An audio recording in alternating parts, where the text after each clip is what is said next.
kalau kita runut sebenarnya bisa menyelamatkan 62.500 jiwa kalau ini baru pusaka. Sehingga sesuai dengan apa yang dicanangkan oleh Bapak Presiden Prabowo bahwa ada beberapa kejahatan yang harus diberantas, salah satunya adalah narkoba, dan kita menindaklanjuti itu.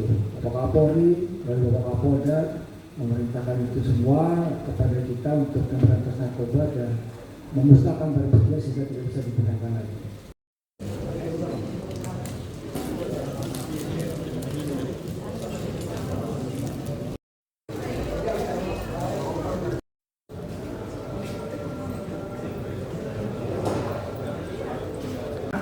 Satunya juga jadi perubahan yang harus diumumkan oleh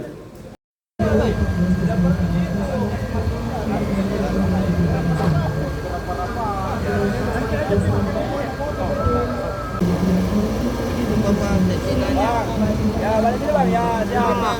Oke bang, ya bang. Oh, anak-anak ketawa bang. Balik dulu bang, ya. Oke bang, ya anak-anak. Oke bang, siap. Oke bang.